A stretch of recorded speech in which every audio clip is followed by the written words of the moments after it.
केंद्र सरकार ने राज्यों को N95 मास्क पर बड़ी चेतावनी जारी की है। स्वास्थ्य मंत्रालय में स्वास्थ्य सेवा महानिदेशक राजीव गर्ग ने राज्यों के स्वास्थ्य एवं चिकित्सा शिक्षा मामलों के प्रधान सचिवों को पत्र लिखकर कहा कि छिद्र वाले N95 मास्क से जानलेवा वायरस का प्रसार नहीं रुकता।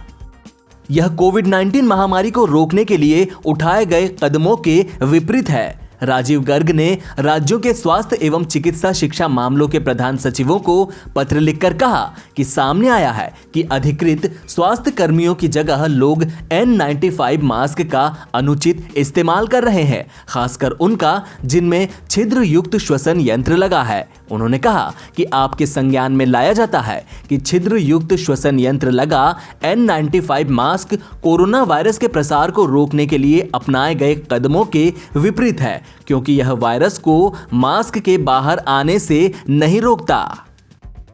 इसके मद्देनजर मैं आपसे आग्रह करता हूं कि सभी संबंधित लोगों को निर्देश दें कि वे फेस या माउथ कवर के इस्तेमाल का पालन करें और N95 मास्क के अनुचित इस्तेमाल को रोकें। आपको बता दें कि देश में लोग बड़े पैमाने पर N95 मास्क का इस्तेमाल कर रहे हैं। देश में बढ़ते कोरोना मामलों के बीच सरकार की यह चेतावनी अहम हो गई है। सरकार के आदेश के बाद अब बिना छिद्र युक्त मास्क का प्रयोग बढ़ सकता है। देश में करीब 11.5 लाख कोरोना के केसेस हो गए हैं, जबकि इस जानलेवा बीमारी के कारण 28,000 से ज्यादा लोगों की मौत हो चुकी है।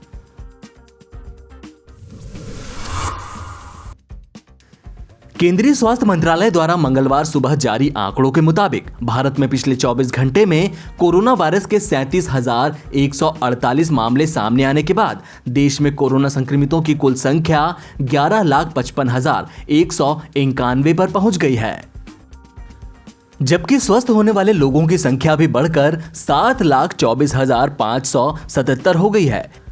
वहीं एक दिन में 587 लोगों की मौत के साथ मृतकों की संख्या 28,084 पर पहुंच गई है। देश में फिलहाल 4,02,529 लोग कोरोना वायरस संक्रमण की चपेट में हैं, जबकि अब तक 7,24,577 लोग इससे उबर चुके हैं। मंत्रालय ने बताया कि अब तक 62.72% लोग स्वस्थ हो चुके हैं। संक्रमित लोगों में विदेशी नागरिक भी शामिल है।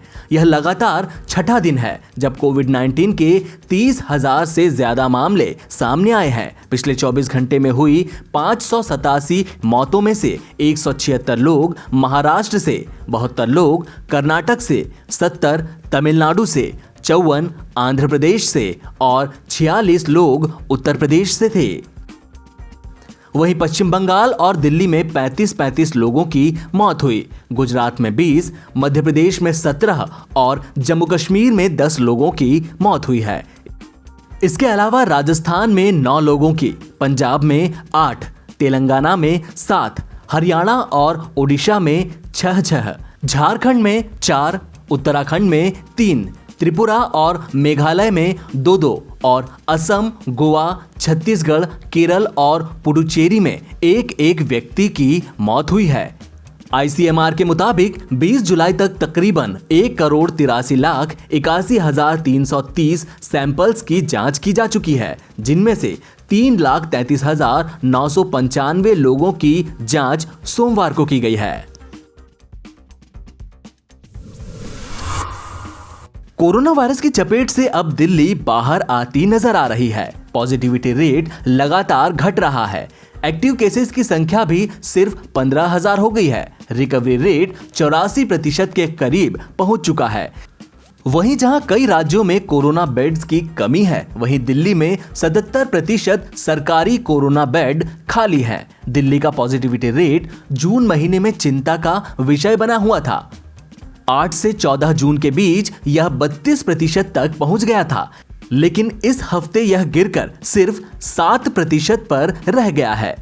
पॉजिटिविटी रेट से यहां मतलब है कि कितने टेस्ट पर कितने लोग कोरोना पॉजिटिव मिले हैं। दिल्ली में वैसे कुल केसेस की संख्या 1,23,000 के पार पहुंच गई है, लेकिन एक्टिव केसेस की बात करें तो दिल्ली में अभी सिर्फ 15,000 एक्टिव केसेस हैं। इनमें लगातार गिरावट दर्ज की जा रही है, जो कि राहत की बात है। दिल्ली इकलौता ऐसा राज्य या केंद्र शासित प्रदेश है जहां हफ्तों तक लगातार एक्टिव केसेस की संख्या में कमी हो रही है। भारत में सबसे ज्यादा टेस्ट दिल्ली में ही हो रहे हैं। प्रति 10 लाख जनसंख्या पर टेस्टिंग के मामले में दिल्ली सबसे आगे है। यहां 13 से 19 जुलाई के बीच रोजाना 1,30,000 से 1,50,000 के बीच टेस्टिंग हुई। तमिलनाडु, राजस्थान, हरियाणा ये सभी राज्य दिल्ली से पीछे हैं। दिल्ली में कोरोना के ठीक हुए मरीजों का रेट यानी रिकवरी रेट 84% पर पहुंच गया है। भारत के रिकवरी रेट की बात करें तो यह फिलहाल 63% है। दिल्ली उन राज्यों में शामिल हो चुका है जिनका रिकवरी रेट सबसे बेहतर है। राजस्थान में जारी सियासी संग्राम को लेकर कांग्रेस नेता राहुल गांधी ने ट्वीट कर मोदी सरकार पर गंभीर आरोप लगाए हैं। राहुल गांधी ने आरोप लगाया है कि मोदी सरकार कोरोना वायरस के संक्रमण काल में ही लगातार कांग्रेस की सरकारें गिरा रही हैं। राहुल गांधी ने अपने ट्वीट में लिखा, कोरोना काल में सरकार की उपलब्धियां। फरवरी, नमस्ते ट्रंप। मार्च एमपी में सरकार गिराई। अप्रैल, मोमबत्ती जलवाई। मई, सरकार की 6वीं सालगिरह। जून, बिहार में वर्चुअल रैली। जुलाई, राजस्थान सरकार गिराने की कोशिश। इसीलिए देश कोरोना की लड़ाई में आत्मनिर्भर है। राजस्थान के मसले पर पहली बार राहुल गांधी ने मोदी सरकार पर तंज कसा है। मुख्यमंत्री अशोक गहलोत और पूर्व उप मुख्यमंत्री सचिन पायलट के बीच जारी विवाद में कांग्रेस के अंदर अजीबोगरीब खेल देखने को मिल रहा है। सीएम गहलोत ने जहां सचिन पायलट और उनके साथ दे रहे 19 विधायकों पर कार्रवाई का मूड बना लिया है, वहीं कांग्रेस का केंद्रीय नेतृत्व अभी भी पायलट को मनाने में जुटा हुआ है। गहलोत कार्रवाई करते हुए पायलट को मंत्रिमंडल और प्रदेश अध्यक्ष पद से हटा चुके हैं। इसके अलावा सीएम गहलोत सार्वजनिक रूप से पायलट पर सरकार गिराने की साजिश रचने का गंभीर आरोप भी लगा चुके हैं। वहीं सूत्रों के हवाले से यह खबर आ रही है कि प्रियंका गांधी खुद पायलट को मनाने में जुटी हुई हैं। जम्मू कश्मीर के बारामूला जिले के उरी सेक्टर में एलओसी के नजदीक रिहायशी इलाकों में बंकरों का निर्माण किया जा रहा है। स्थानीय लोग कई सालों से ऐसे बंकरों की मांग कर रहे थे। दरअसल एलओसी पर सीज फायर का उल्लंघन करते हुए जब भी पाकिस्तान की ओर से भारी गोलीबारी की जाती है, उस वक्त इन गांव में रहने वाले लोगों के लिए ऐसे हालात बन जाते हैं कि उन्हें जान बचाने के लिए घर छोड़ना पड़ता है और खुले में रात बितानी पड़ती है।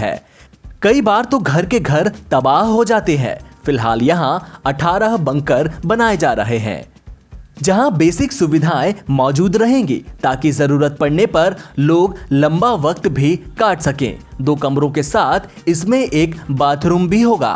पहली बार ये बैंकर बन रहा है यहाँ उड़ी तहसील में, तो कंक्रीट में बन रहा है। बड़ा अच्छा सिस्टम है इसका। हमारे लोगों की बड़ी देरीना डिमांड थी कि यहाँ बैंकर बनने चाहिए। यहाँ बॉर्डर इलाके के लोग हैं और आगे भी इन चीज़ों की हमें बड़ी नीड है कि यहाँ कभी भी हालात ख़राब हो सकते हैं, क्योंकि ये बॉर्डर के लोग हैं। कभी यहाँ पता नहीं चलता है कब फायरिंग होगी, कब क्या होगा। हमें 18 बैंकर्स बनाने हैं। आउट ऑफ 18 हमें अभी मतलब 6 पे हमारा काम चल रहा है।